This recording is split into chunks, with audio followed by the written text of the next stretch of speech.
Eu acho que todo ser humano se sente desconectado e sente uma necessidade de pertencer, sente a necessidade de fazer parte de algo muito maior do que aquilo que ele vê aqui nesse planeta Terra. O que eu sentia iria para além disso. Quando eu era pré-adolescente, eu conhecia a Bíblia. E foi assim, amor à primeira vista, na verdade. Eu devia ter de 12 para 13 anos de idade. Então me apaixonei e tive muita vontade de conhecer a Bíblia com muito mais profundidade, já nessa idade, já nessa época, mas já comecei a sofrer ali também, porque eu queria entender muitas coisas que eu não entendia, porque eu fui criada dentro de uma cultura que não tem nada a ver com a cultura bíblica. Então eu sabia que se eu entendesse os segredos da Bíblia, eu certamente chegaria mais perto de Deus e certamente entenderia a mente dele e como nós podemos reagir a tudo isso. Numa época que a gente não tinha internet, não tinha Google para pesquisar nada, a falta de informação foi o que mais me doeu. Até que em 2002 eu encontrei a minha professora de hebraico, a Grace, inesquecível. Aí começa uma virada muito grande, porque era uma coisa impossível de encontrar naquele tempo, você não tinha acesso a isso. Né? Imagina o que é você encontrar alguém que pode te ensinar a língua de Jesus, a língua da Bíblia, para quem buscava tantos anos. Os primeiros meses, quando eu estava começando a aprender o hebraico, nós tivemos um problema gravíssimo com a minha filha de saúde. A noite anterior à cirurgia, eu passei a noite inteira ao lado dela, no hospital, mas estudando hebraico. Então, ou você aceita a oportunidade junto com o desafio, ou você vai perder os dois.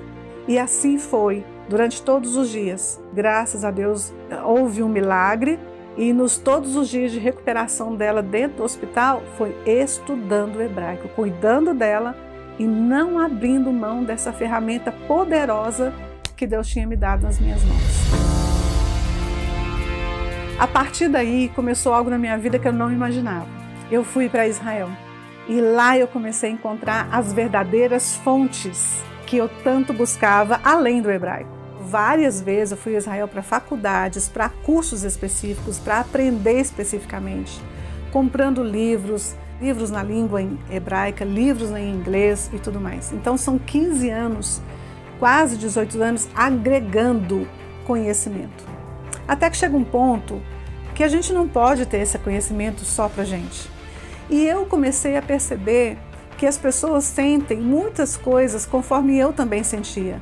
Então, pensando nessas pessoas, eu decidi pegar todo esse conhecimento de tantos anos e colocar em um curso chamado A Quarta Dimensão da Bíblia. Isso vai passar pelo hebraico, vai passar pela cultura judaica, vai passar pelo estudo bíblico e pela história.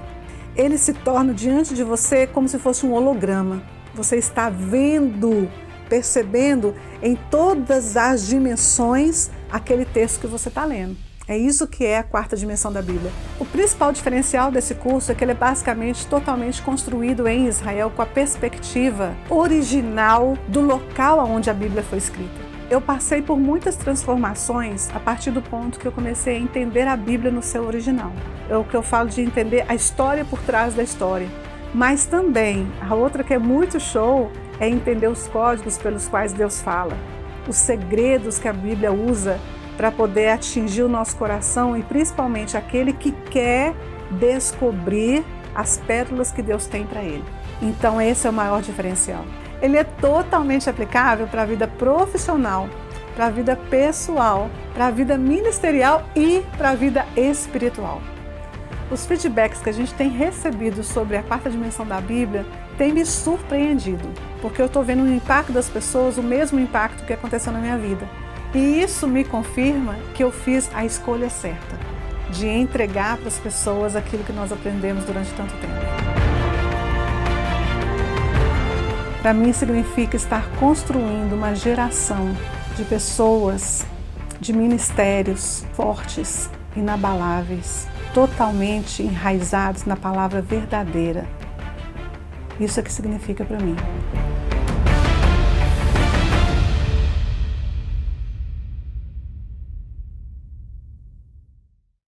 Shalom, shalom para todos vocês aqui do canal da professora Carla Damasceno. Um prazer, uma alegria ter vocês aqui conosco em mais uma live. Hoje a nossa aula está exponencial. Tenho uma pergunta para você. Você se lembra do amanhã?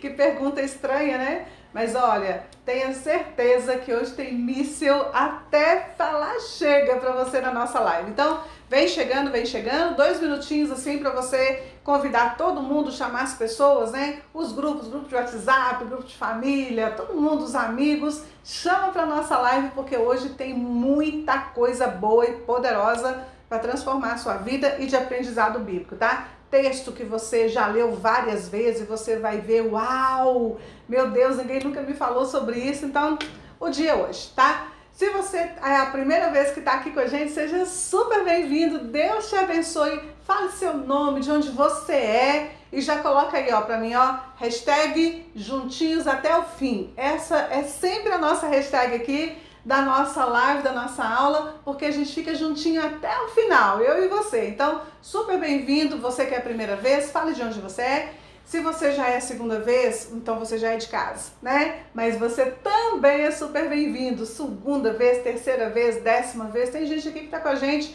por 100 vezes, né? Seja sempre super bem-vindo, esse é um lugar para você, essa é a sua casa, você faz parte da minha família, porque a minha família ama Deus, ama estudar a Bíblia, ama aprender hebraico, ama aprender de Israel, ama aprender da cultura judaica, da cultura da Bíblia e muito mais outras coisas. Então você é de casa, você é da minha família. Deus te abençoe e seja bem-vindo.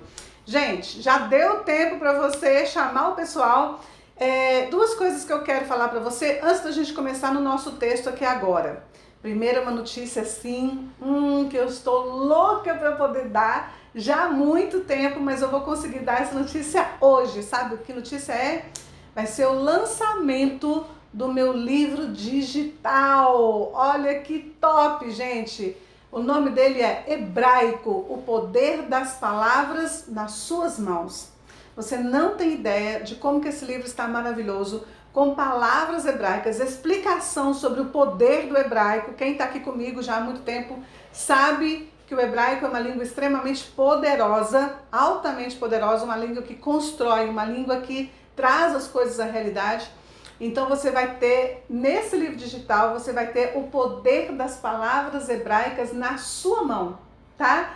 Então são palavras, eu trago várias, são para mais de 100 e tantas palavras que eu trago para você, falando o real significado e te ajudando a inserir essas palavras no seu dia a dia, inserir as suas palavras na sua casa, na sua família, no seu trabalho, nas coisas que você faz, então você não pode perder.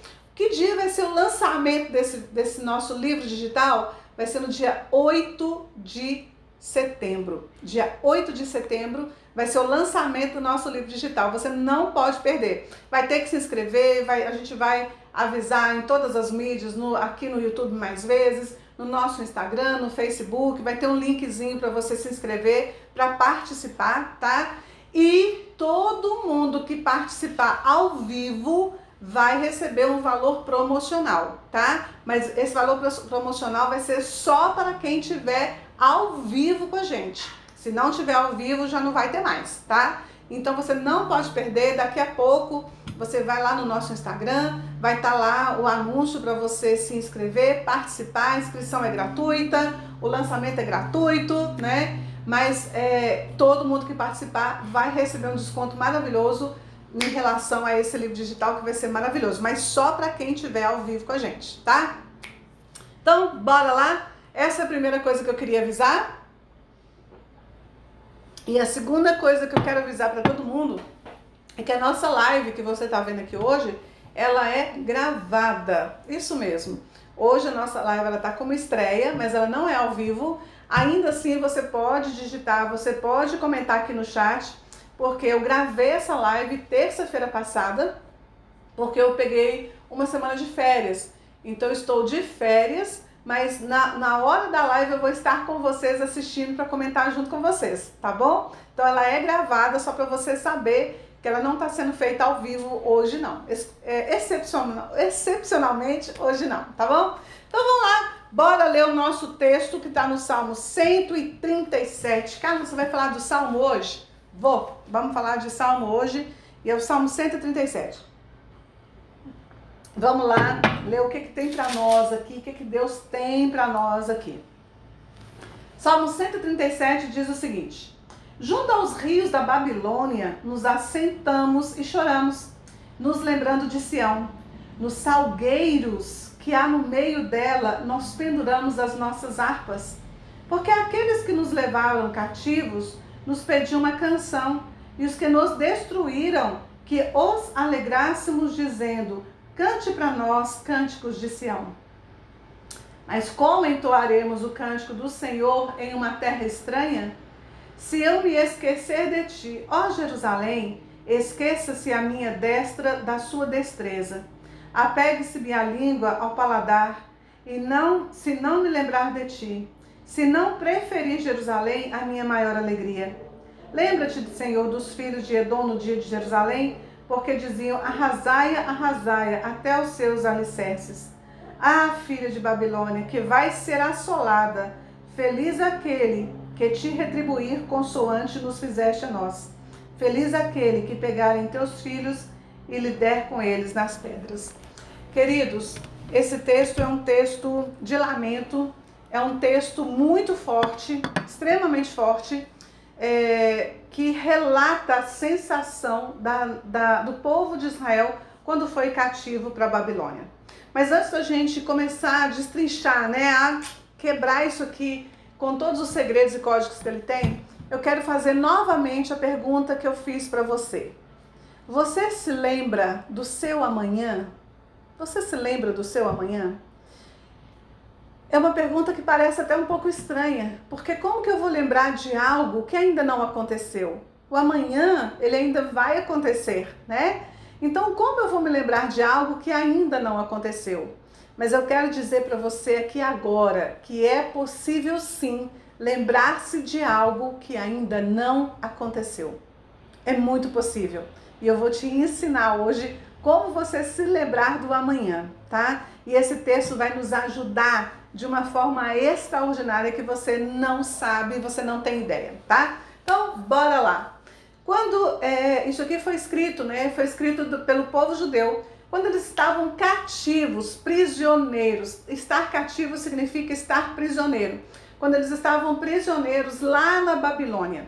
Mais ou menos por volta do ano 690 a.C. ainda, o rei Nabucodonosor, que era o rei da Babilônia, ele conquistou toda essa região, a região de Israel, agora já a região de Judá, nem era mais Israel, era Judá. Ele conquistou essa região de Judá toda e levou esse povo, principalmente a classe nobre de Israel, para a Babilônia, mais ou menos aí no ano 609. Então, esse período foi um período de muita tristeza, porque ele levou a maior parte da nação para a Babilônia, e ficaram os poucos que restaram, principalmente em Jerusalém, foram uma parcela muito ínfima, muito pequena e muito pobre dessa nação, que acabou depois também se dissipando para outras regiões do mundo, essa pequena população que ficou. Então, Jerusalém ficou desolada, por aproximadamente 70 anos, aproximadamente.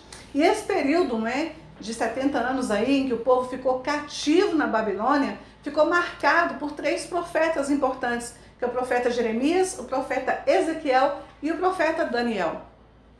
Mais ou menos depois de 70 anos em que eles estavam cativos ali, isolados, privados da sua pátria, privados da sua língua, privados da sua identidade, então o rei da Babilônia troca, entra o rei Ciro, e esse rei Ciro, ele permite, ele autoriza uma boa parte da população de Judá retornar para sua casa para poder começar a reconstruir o templo, e aí começa o retorno dessa nação para a terra de Israel, para a terra de Judá, e aí a nação recomeça, mas só 70 anos depois. Mas, contudo, foi uma experiência coletiva, até que positiva, porque eles se organizaram e começaram a organizar até mesmo o estudo e a leitura das escrituras.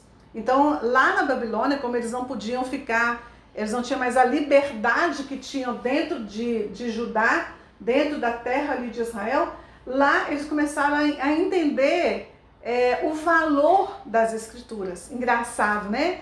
Como que a gente começa a valorizar aquilo que a gente perdeu. Enquanto a gente tem as coisas na mão com facilidade, a gente não valoriza o poder daquilo, o amor que nós temos por aquelas coisas, mas depois que a gente perde, aí é que a gente começa a valorizar. Então, eles, enquanto estavam em Judá, enquanto estavam ali na sua própria terra e em Jerusalém, eles podiam facilmente, simplesmente abrir a Torá, porque o Antigo Testamento, né, o Pentateuco, que nós chamamos de Pentateuco hoje, era chamado de Torá. Então, eles podiam abrir a Torá, ler quando quisesse, no momento que quisesse, né, mas eles não faziam isso. Retornar para o Senhor, mas eles não faziam isso. Mas quando perderam, e aí então houve esse aspecto positivo da diáspora, né? A gente chama isso de diáspora, esse aspecto positivo desse cativeiro. Eles começaram a valorizar muito mais a memória de Jerusalém, porque ficou muito forte neles.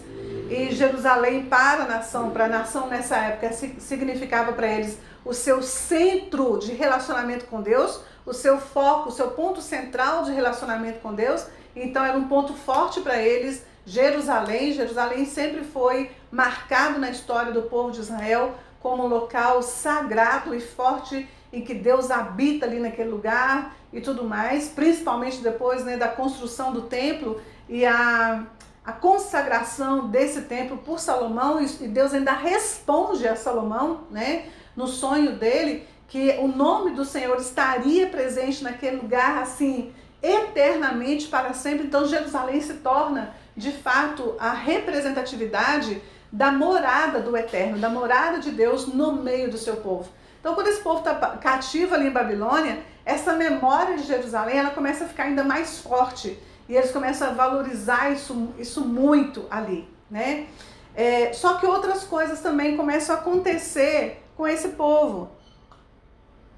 Ali ali na Babilônia, ali cativo na Babilônia. Algumas outras coisas começam a acontecer com eles. Eles começam a viver e a ter uma situação trágica e cruel, que é o que a gente vê relatado aqui no Salmo 137.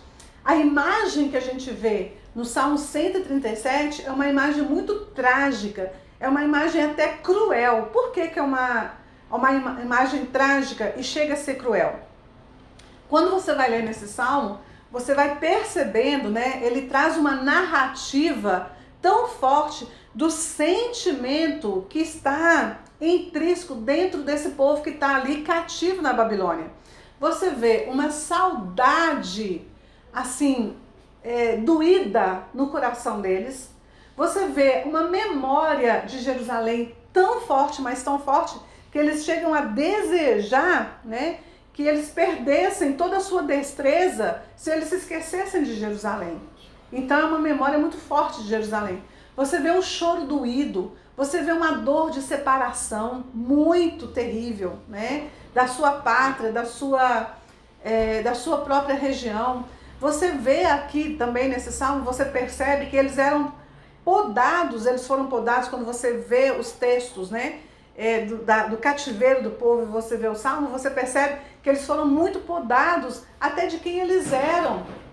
Até de quem eles eram. E aí você vê uma crueldade muito grande aqui nesse salmo, porque você vê que eles falam o seguinte: olha, os nossos opressores, né, aqueles que nos levaram cativos, eles pedem para nós que a gente cante para eles. Isso é muito cruel. Eles destruíram a nossa cidade, eles escravizaram os nossos filhos, eles escravizaram as nossas mulheres, eles nos trouxeram para cá, nos podaram de tudo, a gente não pode mais nem usar a nossa língua original aqui nesse país. E aí eles ficam pedindo para a gente cantar, para a gente tocar as nossas músicas que nós tocávamos lá em Sião, que nós tocávamos lá no nosso país. Olha que opressão tão terrível, olha que crueldade tão forte, né? E aí a gente percebe também até uma zombaria, porque imagina né? Se você, que a pessoa que está levando eles cativo, a pessoa que está oprimindo esse povo, fala para eles, olha, eu preciso me alegrar hoje, então você vai cantar para mim as suas músicas alegres que vocês alegravam o seu povo lá na sua terra. Poxa vida, que crueldade, né? E que zombaria. E aí, uma outra narrativa que a gente vê aqui nesse texto que mostra pra gente exatamente como está o interior desse povo que foi levado cativo para a Babilônia, é quando eles colocam aqui no versículo 3, eles colocam, porque aqueles que nos levaram cativos pediram pra gente uma canção. Versículo 2, aliás. Nos salgueiros que há no meio dela, nós penduramos as nossas harpas. Você já sabe aqui comigo que as árvores na Bíblia, elas representam muita coisa, né? As árvores falam muita coisa. As árvores também contam pra gente uma história por trás da história, assim como o hebraico. E aí quando eles falam que eles penduraram as harpas, a harpa é um instrumento musical, né? Eles penduraram as harpas deles nos salgueiros, aí você entende muito o que passa por dentro da alma de cada um deles. Sabe por quê? Eu vou colocar aí para você a imagem de um salgueiro. Qual é a imagem de um salgueiro? Olha para você ver a imagem. O salgueiro, ele é uma imagem, apesar de linda, apesar de ser uma árvore robusta, de uma copa linda e maravilhosa, ela está com as suas hastes, né, com os seus braços, os seus galhos apontados para baixo.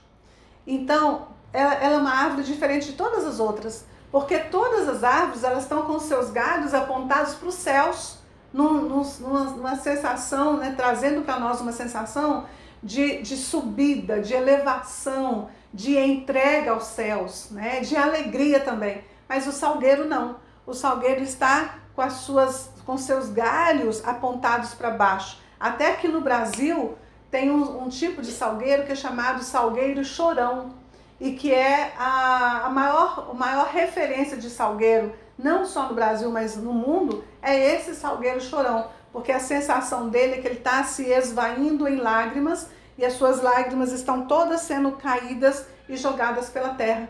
É por isso que o texto fala que as harpas, ou seja, aquilo que é música, aquilo que é louvor, aquilo que é canção, aquilo que traz alegria, foi pendurado no salgueiro, porque o salgueiro estava refletindo a alma desse povo, como eles estavam se sentindo.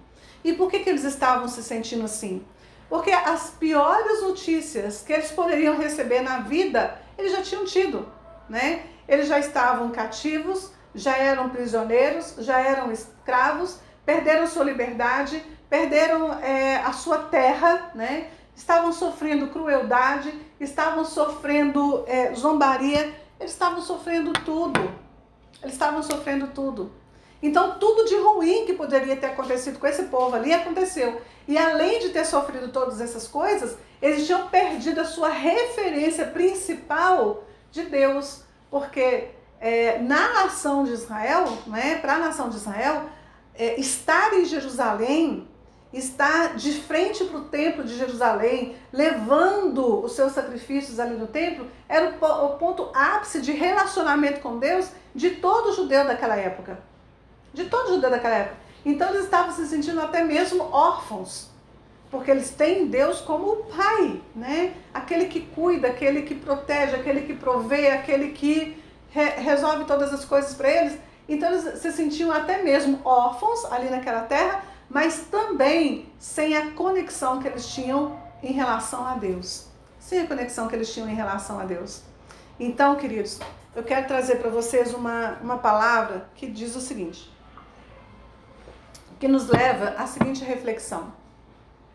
Muitas vezes, a vida de muitas pessoas, pode ser em vários pontos da vida, ou em algum ponto da vida, ou talvez até você que está me assistindo aqui agora, possa estar passando por um momento assim, como esse hoje, né?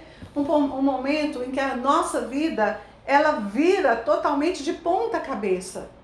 Que coisas que você não imaginava que ia acontecer com você na sua vida, de repente aconteceu. Notícia ruim, dores. Quantas dores? Às vezes dores que não são dores no corpo, mas que são dores na alma, ou que são dores na sua mente. A nossa mente também sente dores, sabia disso? Muitas lutas, às vezes, de repente estava indo tudo bem, aí de repente a coisa travou e começa a enfrentar uma luta jamais imaginada antes, como esse povo aqui começou a viver uma luta que eles jamais imaginavam antes, foram desterrados, né? As suas propriedades, tudo que conquistaram durante a vida ficou para trás, ficou em Jerusalém, que ficou assolada. Foram até aqueles que eram ricos, foram pobres para lá e escravos. Luta, né? Às vezes, a vida de muita gente pode estar passando por a imagem desse salgueiro, que traz também uma imagem de desânimo, né? Com os braços, os seus galhos totalmente lançados para baixo. Uma sensação de desânimo, sem cântico, sem vida para cantar. Sem vida para cantar. E às vezes, muitas pessoas, né, podem estar passando por um momento delicado de ver os seus inimigos zombando de você. Isso também acontece, isso também é uma realidade, né? De ver os inimigos zombando, ou até mesmo estar você cativo. Hoje, ninguém vai mais escravo, né? Mas qual é a forma de estar cativo nos dias de hoje? Presos em amarras da alma, presos em amarras de um passado dolorido, de um passado doído, de alguma coisa que aconteceu e você não consegue se libertar. Então, esse Salmo, né, 137, a narrativa desse Salmo 137, da forma que a alma do povo de Israel estava cativo ali na Babilônia, pode representar muito bem, talvez, muitas coisas acontecendo com muitas pessoas no dia de hoje. Mas aqui eu estou aqui para dar 2 pontos de virada, tá? Vou ensinar para você agora 2 pontos de virada que o Salmo nos ensina também e que alguns outros pontos da Bíblia nos ensinam aqui para a gente mudar essa posição, mudar essa situação. Então coloca aí para mim, #juntinhos até o fim, tá? #juntinhos até o fim, porque eu vou dar 2 pontos, agora você vai começar a anotar, porque agora os mísseis vão começar a cair aí para você. Então se prepara, pega teu papel, pega sua caneta, porque vai começar a chover os mísseis aí para vocês. 2 pontos de virada para que essa situação, né, mude. Para que essa situação mude? Essa situação da narrativa do Salmo 137 que está acontecendo. E isso, com certeza, esses 2 pontos de virada aconteceram realmente com a nação de Israel enquanto estava cativa lá, e fez com que Deus mudasse o decreto e eles retomassem e voltassem para sua terra, retomassem a sua vida, restaurassem, né, tudo aquilo que tinham perdido, tá? Então, 2 pontos. Primeiro ponto, aliás, nem é o primeiro ponto, mas eu quero dizer para você o seguinte: você precisa se lembrar do amanhã. Essa é uma das chaves aqui que aconteceu com Israel para que a nação de Israel retomasse e voltasse para a sua terra natal e retomasse a sua vida, né? A vida que Deus queria e tinha dado para eles. Eles se lembraram do amanhã. E nós também precisamos nos lembrar do amanhã. Como? 2 pontos aí que são os nossos 2 pontos de virada fortíssimo para você. Primeiro ponto, anota, tá? Isso é para anotar.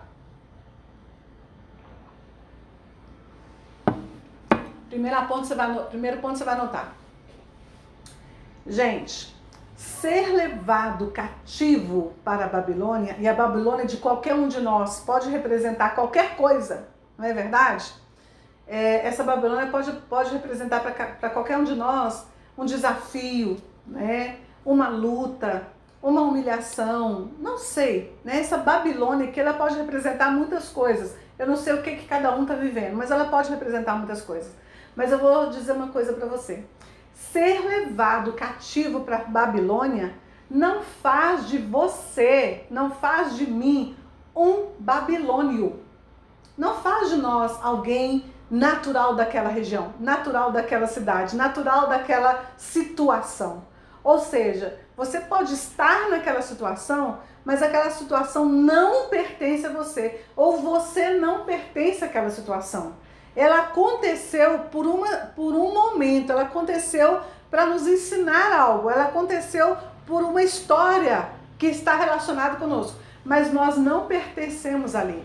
Então, ser levado para a Babilônia não faz de nenhum de nós um babilônio, alguém que é de fato, que pertence àquele lugar. Vou dar um exemplo. Carla, o que você quer dizer com isso? Vou dar um exemplo. No livro de Daniel, né, e você sabe, eu falei agora no início, que Daniel é um dos profetas dessa época, né, desse período.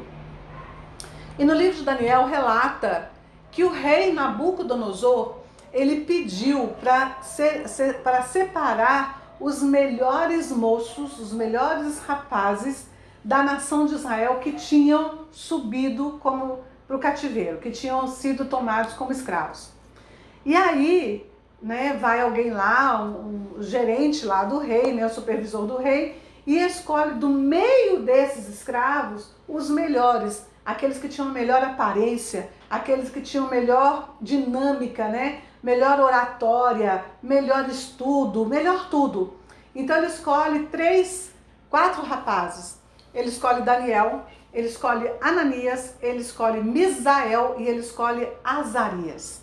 Então, separa esses 4, para quê? Com que propósito? O rei fala o seguinte, olha, durante 3 anos, você vai dar mais estudos para eles, porque eles já são rapazes assim proeminentes, eles já são diferentes, eles já são fora da curva, eles são jovens belos, eles são jovens cultos, estudados e diferentes dos demais. Então agora eu quero que esses jovens venham me servir.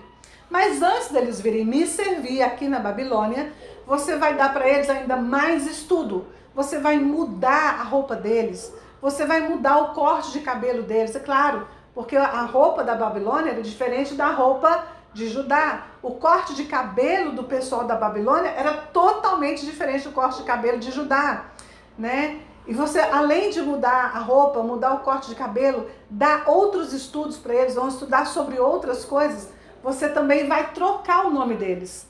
E assim foi, né? E assim foi. Daniel foi chamado de Beltesazar. O Ananias foi chamado de Sadraque. O Misael foi chamado de Mesaque. E o Azarias foi chamado de Abdenego. Então trocou tudo neles durante 3 anos. Já não era mais Daniel, já não era mais Ananias, nem Misael, nem Azarias. Era Beltesazar, Sadraque, Mesaque e Abdenego. Qual era a intenção? Qual era essa intenção? Por que trocar tudo? Porque o rei da Babilônia queria pegar essas pessoas e trocar isso tudo. Porque eles queriam trocar a identidade. Eles estavam querendo mexer com o interior deles. Eles queriam falar para Daniel, para Ananias, Misael e Azarias, que quando eles se olhassem no espelho, eles não se reconhecessem como aqueles judeus, daquela identidade, que saíram de Jerusalém, que subiram como escravos. Agora eles tinham uma outra identidade, eles iam servir a esse rei. Mas olha que interessante. Os nomes deles foram trocados. As roupas deles foram trocadas. O cabelo deles foi cortado e modificado. A língua deles passou a ser outra língua. Eles não podiam mais falar a língua hebraica ali naquela Babilônia. Mas eu vou dizer uma coisa para vocês. Eles se mantiveram íntegros. Eles se mantiveram comprometidos com a sua identidade. Eles não se esqueceram de quem eles eram. Basta você abrir o livro de Daniel e você ver essa história e você perceber tudo o que aconteceu com eles. Eles não perderam a sua identidade. Eles estavam na Babilônia, mas eles não se tornaram um babilônio. Eles sabiam que eles não eram um babilônio. Eles puderam sim ter a roupa trocada, eles puderam sim ter o corte de cabelo mudado, eles puderam sim ter o nome mudado, eles puderam sim até ter que aprender uma nova língua durante esses anos. A alma presa, a sua dor presa ali, te prendendo. Estar na Babilônia não rouba a sua memória. Não rouba. E é a sua memória que define a sua identidade. É a sua memória que define quem você é. Que define quem você é. Olha o que eles falam aqui, olha. Se eu me esquecer de ti, ó Jerusalém, que esqueça-se a minha destra da sua destreza, que apague-se a minha língua no paladar, se eu não me lembrar de ti, e se não preferir Jerusalém do que a minha maior alegria. Quando se fala em Jerusalém na Bíblia, está se referindo a tudo que Jerusalém representa. Queridos, o dia que você estiver em Jerusalém comigo, e nós estaremos juntos lá, eu e você, nós estaremos lá, você vai entender do que esses cativos estavam falando. Do que esses cativos estavam falando. A Jerusalém de hoje, a Jerusalém atual dos anos 2020, essa Jerusalém, aparentemente pode não ser mais essa Jerusalém do ano 609 a.C. Novas construções, novas coisas, casas modernas, carros andando, avião passando por cima. Não é essa Jerusalém de 609 anos antes de Cristo, mas eu vou dizer uma coisa, a presença de Deus ainda está naquele lugar de uma forma tão poderosa, que hoje no ano 2020, se nós formos a Jerusalém, claro, as muralhas, a parte interna da cidade, você vai poder vivenciar muitas coisas relativas à Jerusalém antiga. Sim, ela está lá. Mas você vai ver a atmosfera da Jerusalém, que é no ano 2020. A atmosfera dela ainda é a mesma atmosfera do ano 609 a.C., em que esse povo sentou no rio da Babilônia e chorava. Porque a atmosfera desse lugar não é pela Jerusalém, mas é pela presença de Deus que havia e há até os dias de hoje nessa cidade chamada Jerusalém. São as memórias que definem a nossa identidade. São as memórias que definem quem eu sou. Quem eu sou. Estar na Babilônia não rouba a sua memória. Estar na Babilônia, ainda que oprimido pelo seu inimigo, não altera a sua identidade. Ser o foco da crueldade de um povo não altera a minha identidade. Ser o foco de zombaria de um povo não altera a minha identidade. Não altera de forma nenhuma. A sua identidade, ela está baseada nas suas memórias. Daniel e seus amigos, eles foram destacados da nação de escravos como homens melhores, como homens superiores pelo rei da Babilônia. O rei da Babilônia olhou e falou, olha, vai lá e destaca alguns deles que são os melhores, mais jovens, mais bonitos, fortes para me servir, cultos, inteligentes, que dominam várias línguas, que dominam várias coisas, vai lá e retiram. Daniel e seus amigos foram vistos como os melhores do meio dos escravos que estavam vindo de Judá. Eles se tornaram, entre aspas, meio que celebridades. As celebridades do cativeiro. As celebridades daqueles que eram escravos. Eles poderiam muito bem olhar para si e falar, não, o rei nos escolheu. Ele nos separou porque a gente era melhor, porque a gente era mais bonito, porque a gente tinha mais capacidade, porque a gente falava mais línguas, porque nós éramos mais cultos. Nós somos a celebridade de Judá. Nós somos a celebridade que veio cativo para cá e ele nos destacou e ele nos separou. Não. Nem ainda quando eles foram destacados como celebridades, alterou a identidade desses homens. Nem isso o fez subir a mente, como a gente fala, A pessoa enriqueceu e subiu a cabeça. Nem isso subiu a cabeça deles. Eles não perderam a sua identidade, porque eles não perderam a sua memória. E eu quero falar para você aqui agora, mantenha as suas memórias. Elas são importantes. Guarde evidências com você. Carla, você está falando de quais memórias? Você está falando de quais evidências? Talvez na sua vida você passou por muitas memórias ruins de infância, de adolescência, de abandono, não sei o que. Mas guarde as memórias dos momentos em que Deus esteve com você. Guarde as evidências de que Deus sempre foi com você. Porque durante a sua história, assim como a minha história, da Carla, durante a nossa história, se nós olharmos para trás na nossa história, se você for pensar, puxar da sua memória, você vai ver tantas vezes que Deus esteve lá com você. Que Deus pegou na sua mão e passou junto com você, talvez por um vale da sombra da morte, talvez por momentos de cativeiro, talvez por momentos de dificuldade, talvez por momentos de desamparo, não sei. Lembre-se do seu passado, lembre-se do momento em que Deus estava lá com você e diga, como eles disseram aqui, olha, apegue-se a minha língua ao paladar, se eu não me lembrar de ti, Jerusalém. Se eu me esquecer de ti, Jerusalém, que esqueça a minha destra, a sua destreza. Lembre-se da sua Jerusalém. Lembre-se do momento em que Deus esteve com você. Traga essas memórias, fale dessas memórias, sente na sua casa, com a sua família, com seus amigos e traga à existência essas memórias de volta. Fale sempre dessas evidências. Mostre para você mesmo, para as pessoas, que no seu passado, na sua história, até o dia de hoje, Deus sempre esteve com você. Não abra mão dela. Porque aqui no texto do Salmo 137, eles não estavam abrindo mão dessas memórias.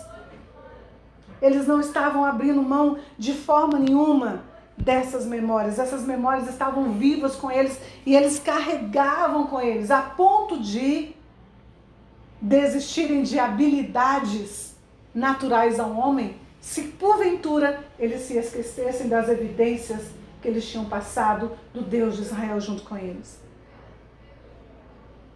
Esse povo sabia que o tempo era findo. Eles sabiam, apesar das dores, das lutas, da crueldade, da opressão, da zombaria que eles estavam vivendo, eles tinham a memória do amanhã. Carla, você está falando tanto da memória do amanhã, estou. Eles tinham uma memória do amanhã. Olha o que eles falam aqui. Ah, filha de Babilônia, que vais ser assolada. Feliz aquele que te retribuir consoante o que fizeste a nós. Ainda pendurando as arcas no salgueiro, que representa a sua identidade, que representava o seu momento.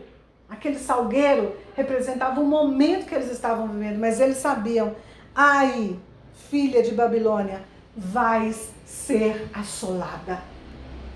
Eles sabiam que esse tempo que eles estavam vivendo tinha um período, existia apenas um período. A palavra tempo em hebraico é uma palavra extremamente interessante. Às vezes a gente não consegue lidar com essa história de tempo, né? Nós pensamos, nossa, mas essa dor está durando tempo demais. Nossa, mas essa situação está demorando tempo demais. Esse desemprego parece que nunca vai acabar. Essa doença parece que nunca vai embora. Esse meu filho parece que nunca vai largar tal situação que é prejudicial para ele. Às vezes a gente acha que o tempo, nós estamos confinados a ele. Eu quero dizer para você que não. Eu quero dizer para você que não. A palavra hebraica para tempo é zman. Zman. Essa é a palavra hebraica para tempo. E o conceito hebraico de tempo é muito extraordinário. É muito extraordinário. Porque o conceito, se você for lá no dicionário do Antigo Testamento, o dicionário hebraico do Antigo Testamento, e eu fiz questão de fazer essa pesquisa hoje, porque eu ia falar sobre isso hoje, e eu falei, eu quero aprender um pouco mais sobre tempo, sobre o significado hebraico de tempo. Zman. Sabe o que significa? Significa o seguinte, algo fixo, algo determinado, algo com um prazo determinado. As dores têm um prazo determinado para começar e para acabar. O cativeiro, a prisão, tem um prazo determinado para começar e para terminar. A humilhação tem um prazo determinado para começar e para acabar. A dor na alma tem um prazo determinado para começar e para terminar. A zombaria tem um prazo para começar e tem um prazo para terminar. Porque tempo significa algo com prazo determinado. Coloca aí para mim, #míssel até o fim. Porque tem um prazo determinado para acabar. Por isso eles falaram no versículo 8 do Salmo 137. Ai, filha de Babilônia, que vais ser assolada. Eles sabiam muito bem o conceito hebraico da palavra tempo. Ele começa, ele termina. E aí, quando ele termina, começa um novo tempo. O que acontece hoje, pode não acontecer no amanhã. Por isso você precisa da memória do amanhã. Eles tinham aqui a memória do amanhã. A memória do amanhã deles dizia o seguinte: hoje nós estamos aqui. Hoje. Mas amanhã, Babilônia, você vai ser assolada. Eles tinham a memória de algo que eles nem viveram. Eles tinham a memória do amanhã. Diga aí pra mim, eu tenho a memória do amanhã. Coloca aí, né? Digita aí no chat. Eu tenho a memória do amanhã. Tudo que começa tem um prazo determinado, um prazo para findar, um prazo para acabar. Mas a sua decisão, a sua escolha, é só isso que vai poder alterar o seu amanhã. Então, lembre-se muito bem hoje de quem você é. Lembre-se hoje de quem você é. Tenha dentro de você a sua identidade. Tenha dentro de você quem você é. Tenha dentro de você as evidências. Tenha dentro de você a memória. Tenha dentro de você. Agarre-se a ela. Agora, vamos abrir uma janela no tempo. Vamos pegar esse Ziman, né? Que é tempo. E vamos abrir uma janela no tempo. Como é que você vai lembrar do seu amanhã? Como é que você vai lembrar do seu amanhã? Em primeiro lugar, o povo cativo que estava chorando aqui no Salmo 137, ele já vislumbra um futuro. Ele fala: amanhã, Babilônia, você vai ser assolada. Ele vislumbra. Ele abre uma janela no tempo. Esse salmo é maravilhoso. O próprio salmo abre uma janela no tempo e fala: olha, nós não estamos presos, porque tempo significa um prazo determinado. Hoje nós estamos aqui, mas amanhã Babilônia vai ser assolada. E tem uma outra maneira de você abrir uma janela no tempo, é lembrar-se do seu amanhã. Quando você se lembra da sua memória, quando você se lembra das evidências de tudo que aconteceu no seu passado. Olha para trás, abre uma janela no tempo, olha para trás, olha todas as suas vitórias que você já passou com Deus na sua vida.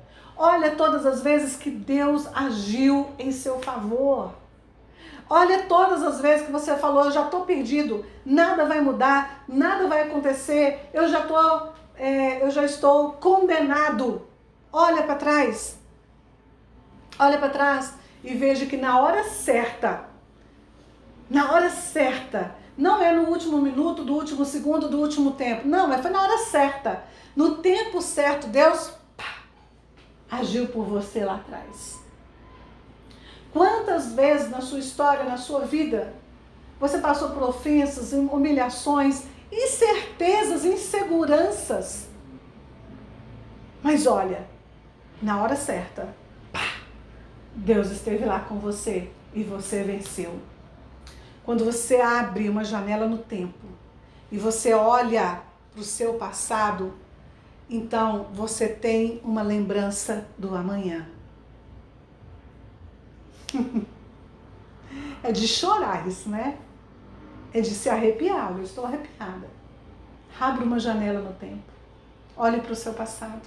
Olhe para todas as vezes que Deus esteve com você nos momentos que você achou que era o fim, que não tinha mais solução, que não tinha mais jeito. Quando você olha, abre essa janela no tempo e olha para as lembranças do seu passado, você consegue agora ter as lembranças do seu amanhã. Sabe por quê? Porque o seu amanhã, ele é muito mais real do que o seu ontem. O seu amanhã, ele vai ser muito mais poderoso do que o que aconteceu no seu passado. Este é o seu amanhã. Esta é a sua lembrança do amanhã. Olhe para o passado, veja tudo que Deus fez e aí você vai conseguir lembrar do seu amanhã. Ele será muito mais poderoso. Lembre-se de quem você é e você vai lembrar do seu amanhã. Coloca aí para mim hashtag início até o fim. Coloca mesmo, com força, com vontade. E coloca aí para mim, Carla, eu tenho a memória do meu amanhã. Ou do jeito que você quiser. Carla, eu tenho a lembrança do meu amanhã. Porque a lembrança do meu amanhã, ela é muito mais poderosa ainda do que a memória que eu tenho do meu passado. Ela é muito mais poderosa ainda. Deus esteve no meu passado sempre. E Ele estará no meu amanhã sempre. Porque Ele está no meu hoje, no meu agora. Agora, você sabe aqui comigo que o hebraico, ele conta uma história por trás da história. Você não sabe disso? Né? O hebraico conta uma história por trás da história. E eu fui atrás da palavra hebraica lembrar. Lembrar. Porque esse texto que nós lemos, o Salmo 137, ele está sempre remetendo à memória. Canta as tuas canções que vocês cantavam lá em Sião. E eles chorando, como que nós vamos cantar as canções que nós cantávamos ao nosso Deus? A dor da saudade, a lembrança de Jerusalém está forte nesse salmo. Então, lembrança. Aí eu peguei e falei, sabe o quê? Sabe o quê? Eu vou pegar, eu vou dar uma olhada mais de perto nessa palavra lembrar. Queridos, eu encontrei um tesouro. Eu encontrei um código tão poderoso, eu digo que foi esses dias. Foi estudando esse salmo. Não é uma coisa que eu vou trazer aqui para vocês que eu já tenho de muito tempo. Não, isso foi agora. Foi estudando para poder passar para vocês, para ensinar para vocês as belezas e riquezas e tesouros escondidos nesse salmo aqui. Daí eu fui estudar a palavra hebraica zikaron. Memória, lembrar. Quer ver? Vamos aqui no quadro que eu vou te mostrar. Então a gente vai no quadro aqui agora, para eu poder destrinchar essa palavra para você e você vai ficar assim, entre aspas, apavorado com o que existe de código dentro dessa palavra. Com os tesouros escondidos que tem dentro da palavra zikaron. Aproveitando que eu estou no quadro, quero lembrar você que no dia 8/9 vai ser o lançamento do nosso livro digital hebraico, o poder das palavras nas suas mãos. Gente, eu estou muito impactada, muito emocionada com o lançamento desse livro, que vai ser a primeira vez que eu estou fazendo isso na história. E outra coisa, não é só eu, isso é inédito no Brasil.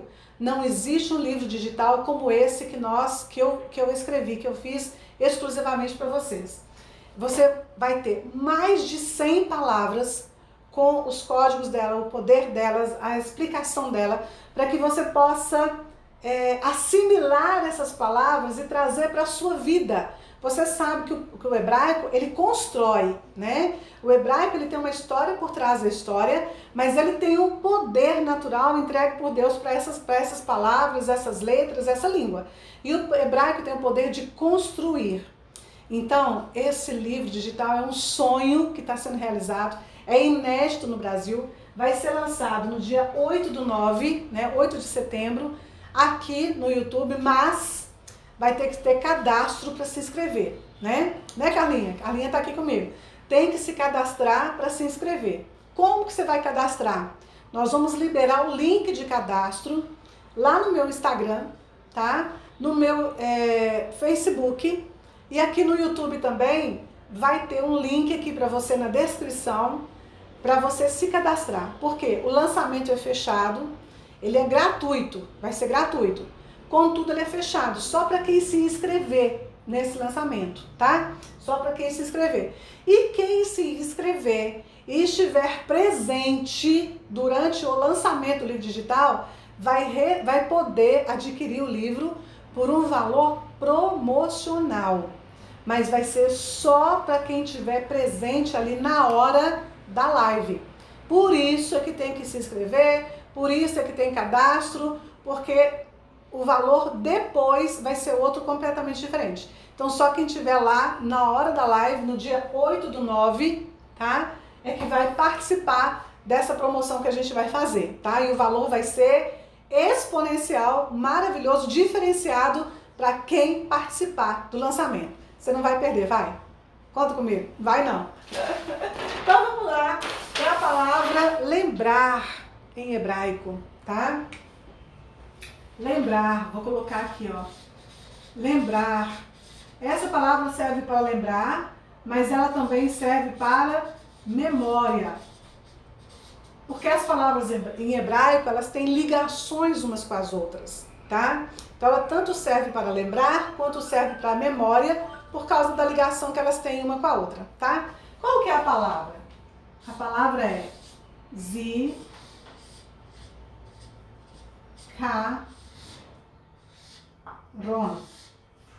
Vou escrever aqui do lado. Zikaron. Zikaron é a palavra para memória ou lembrar. Pois muito bem. Qual é a raiz hebraica dessa palavra? A raiz hebraica são essas 3 letras. Zain, Kaf e Resh. Zain, Kaf e Resh. Essas são as raízes hebraicas dessa palavra. Vou colocar assim, ó, que aí você vai conseguir ver uma por uma, tá?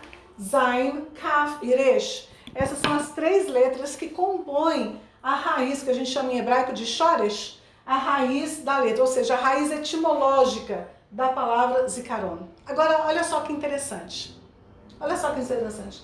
Essa mesma raiz hebraica que constrói a palavra memória e lembrar, faz a palavra, aqui ó, zaken, que quer dizer idoso. Olha que interessante. A mesma palavra zakar, tá? Que vai zikaron, a raiz é zakar. Dessa mesma raiz vem a palavra zaken, que quer dizer idoso. E essa mesma palavra faz também a palavra zahar. Zahar, que quer dizer macho. Né? O gênero, macho. Olha que interessante. Por quê? Porque o zaken, né? O zaken, o idoso, ele é o guardião da memória. Por isso a palavra zaken, né?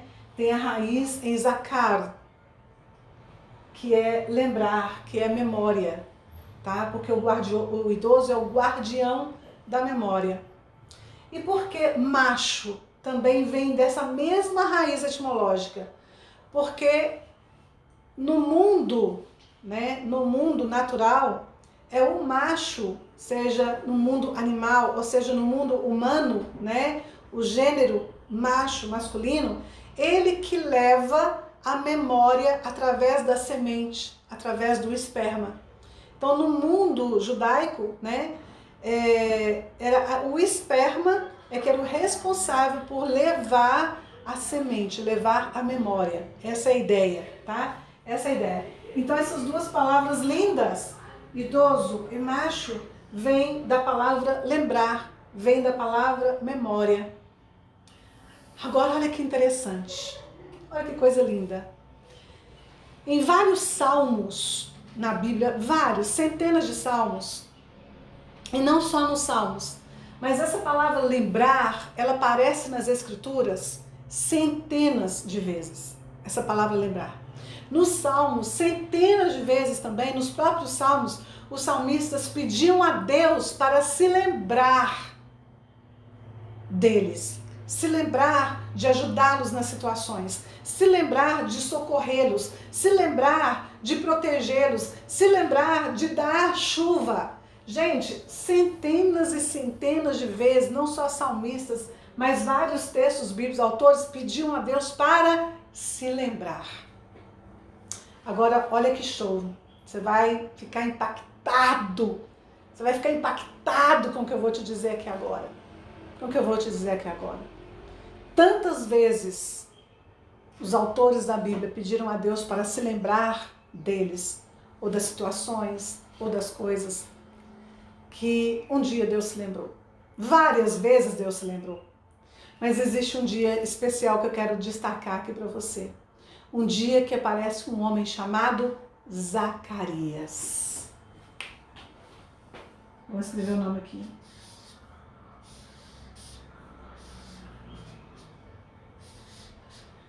Esse aqui é o nome dele. O nome dele, na verdade, nós conhecemos como Zacarias, mas na verdade é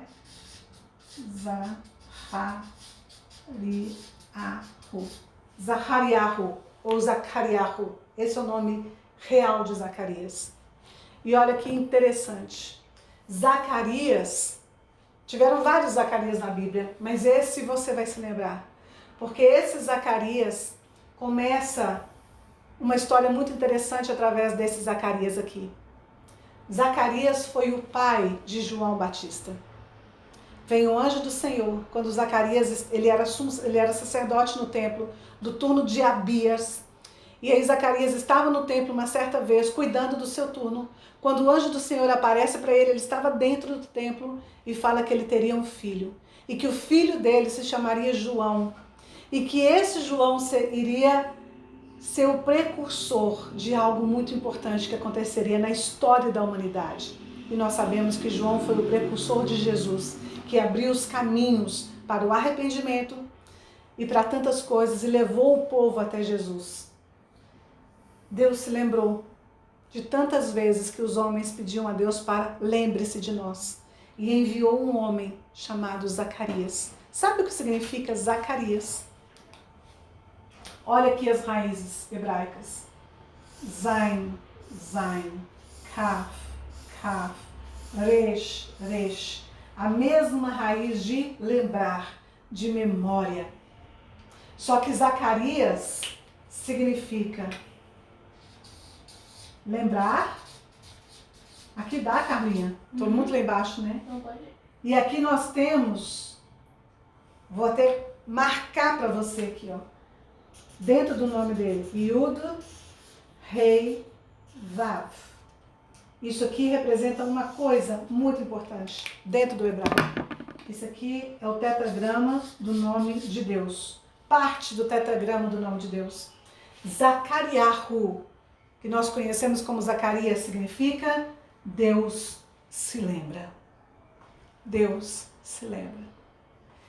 E Deus se lembrou e mandou João Batista para ser o precursor do Messias, da casa de Israel. Deus se lembra. Queridos, nós precisamos de ter a memória do amanhã. Nós precisamos ter a memória do amanhã, porque Deus tem. Deus tem a memória do amanhã. Ele sabe o nosso amanhã. Agora quer ver mais? Quer ir mais profundo comigo aqui agora, para nós terminarmos agora a nossa live? Vou pegar aqui a outra página. Vou colocar novamente a palavra Zakar. Zakar, que é a raiz de memória, né? Raiz de memória, de lembrança, de lembrar. Zahar ou Zakar. Lembre-se de quem você é, em qualquer circunstância. A letra Zain representa, tem o significado poderoso de espada. Também semente, também uma semente. Tem vários significados, mas espada é um dos principais. A letra Kaf é alimento, dentre outras. E a letra Resh é a mente. Por quê? Nós sempre precisamos de nos lembrar quem nós somos. Por quê? Porque a gente tem que lembrar sempre quem nós somos, qual a nossa identidade. Guardar a nossa memória, guardar as evidências do que Deus fez na nossa vida. Por quê? Porque se lembrar, a palavra é lembrar, né? Se lembrar de tudo o que aconteceu no nosso passado, do momento que Deus agiu no nosso passado, ele é uma janela para nós nos lembrarmos do futuro. E nos lembrarmos dessa forma, dessa maneira que eu estou contando para vocês, a espada é o quê? Proteção. A espada existe para proteção. A espada existe para defesa. Se lembrar é uma proteção. Se lembrar é um alimento. Se lembrar é uma proteção para a nossa mente. Quando nós nos lembramos, nós estamos protegendo e alimentando a nossa mente. Por isso nós devemos nos lembrar do amanhã. Porque quando nós nos lembramos do amanhã, estamos protegendo e alimentando a nossa mente. A nossa mente. Essa é a palavra que eu tenho para você hoje. Lembre-se do seu amanhã. Que Deus te abençoe. Que Deus dê para você abundâncias do céu. Abra as janelas dos céus e desça sobre você, que está aqui comigo até agora, assistindo essa live. Que Ele desça sobre você as bênçãos abundantes do céu. Que você guarde as suas memórias. Que você guarde as suas evidências. Que você abra uma janela do passado e você olhe para o seu passado e você, através disso, tenha a lembrança do seu amanhã. Tenha a lembrança do seu amanhã. Queridos, eu não tenho mais nada para falar para vocês, porque essa palavra, ela falou para mim de uma maneira tão impactante. Ela foi tão dentro da minha alma, tão dentro da minha mente, que quando eu estava preparando e lendo e trabalhando nisso para você, eu fui a primeira a ser ministrada por essa palavra. Ela veio direto dentro do meu coração.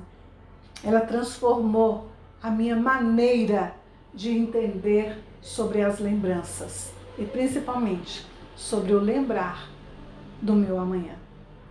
Que Deus te abençoe. Te vejo na próxima terça-feira, no mesmo horário, com um tema poderoso para você, tá? #juntinhos até o final. Te vejo terça que vem. Tchau, tchau.